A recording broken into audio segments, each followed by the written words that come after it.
today in the computer subject we are going to start the first lessons part 2, Introduction to Windows.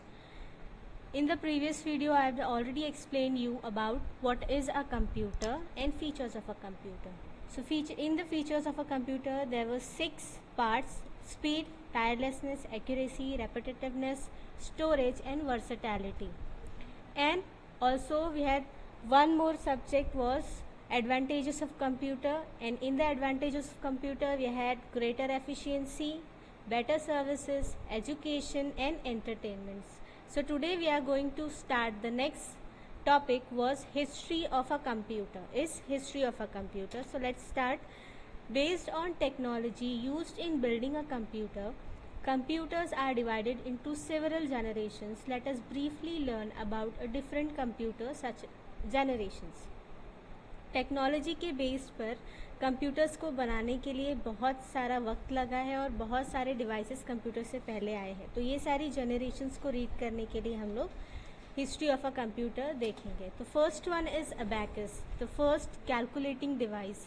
Abacus. Thousands of years ago, man didn't have to do many complex calculations. Primitive man used fingers and toes or pebbles for counting.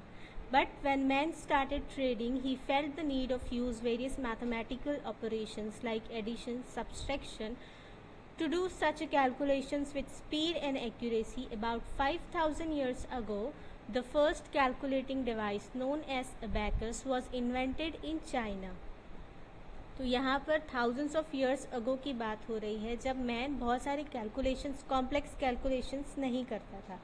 But पुराने लोग जो थे, पुराने mans जो थे, old mans was use fingers and toes and pebbles. Pebbles मतलब stones, ठीक है, स्टोन्स यूज़ करते थे काउंटिंग के लिए.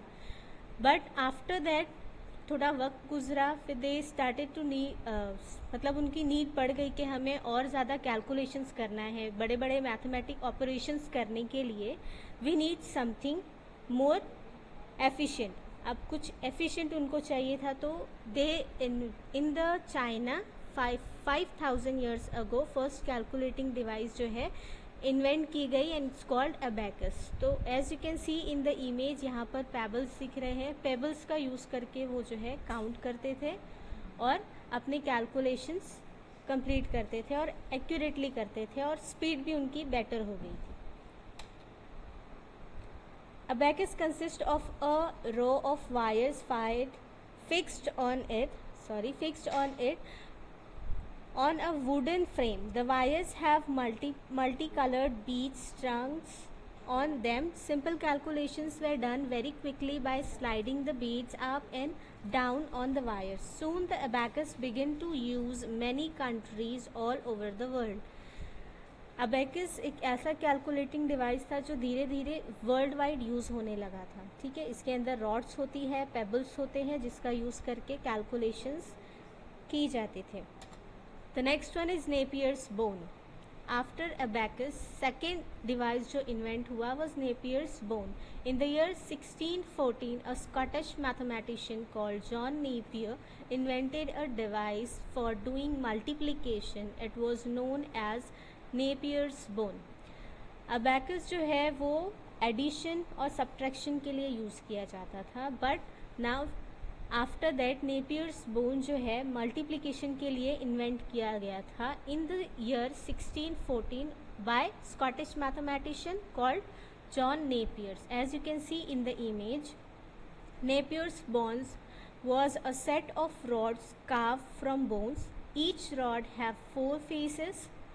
The numbers 0 to 9 were marked on them in such a way that you could find out the product of any numbers by placing the rods side by side. जैसे आप ये rod देख सकते हो, 7 का पूरा टेबल शो कर रहा है. 7 1 ज़ा 7, 7 2 ज़ा 14, 1 divided by 4 that is 14.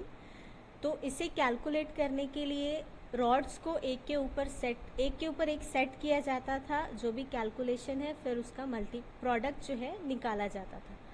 Inspired Now come to the next one, slide rule. Inspired by Napier's bone, an English mathematician called William Orchard invented a device in the year 1620. It was called a slide rule. Napier's bone का देखकर जो है एक mathematician था, English mathematician था, उसका नाम क्या था, विलियम ऑर्टर्ड। उसने इन्वेंट किया slide rule in the year 1620। अब स्लाइड रूल क्या था? Slide rule consist of two scales rules, one fixed over the other. These two rules slides along each other so that multiplication, division and even more complex calculation can be easily, quickly and accurately done with the help of the number marked on them. Before the electronic calculators was invented, for about 300 years scientists and mathematicians used the slide rule. About 300 years. Napier's bone के बाद slide rule invent हुआ और slide rule 300 years तक scientist और engineers जो है use करते थे for multiplication, division and even more complex calculations. Now come to the third one, that is Pascaline. In the year 1642, a young Frenchman called Blaise Pascal invented a mechanical calculating machine for doing addition and subtraction. It was called a Pascaline. So, since we have seen the abacus subtraction और addition के लिए use होता था. Then came Napier's bone. Napier's bone आया तो वो किस लिए था? Multiplications के लिए. And after that slide rule क्या कर सकता था? मल्टीप्लिकेशन भी, डिवीजन भी और इवन मोर कॉम्प्लेक्स कैलकुलेशंस भी एक्यूरेटली परफॉर्म कर सकता था. Now it's Pascaline. In the year 1614 एक फ्रेंच मैन था, it's and his name was Blaise Pascal and he invented mechanical calculating machine. जो फर्स्ट मैकेनिकल कैलकुलेटिंग मशीन आई थी वो क्या थी? पास्कलाइन, जो एडिशन और सब्ट्रैक्शन के लिए यूज़ होती थी. Remember, abacus was device and Pascaline is mechanical calculating machine. ये डिफरेंस है अबैकस और पास्कलाइन में. However, Pascaline consist of a set of interlocks, cogs and wheels on various axles. As you can see in the image, ये देखो यहाँ पर interlocks है, बहुत सारे wheels आपको नज़र आ जाएंगे. ये wheels है और cogs है जिसकी मदद से एडिशन और सब्सट्रैक्शन जो है परफॉर्म किए जाते थे in the Pascaline.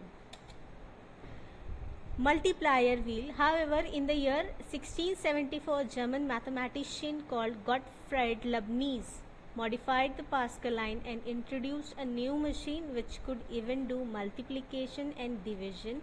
It was called multiplier. Now another mechanical calculating machine. पहली मैकेनिकल कैलकुलेटिंग मशीन क्या थी? हमने देखे अभी पास्कलाइन, और लेकिन वो एडिशन और सब्ट्रैक्शन के लिए यूज़ होती थी. Now here comes second one, multiplier wheels. It was also a second mechanical calculating machine जो मल्टीप्लिकेशन और डिवीजन के लिए यूज़ होती थी. So this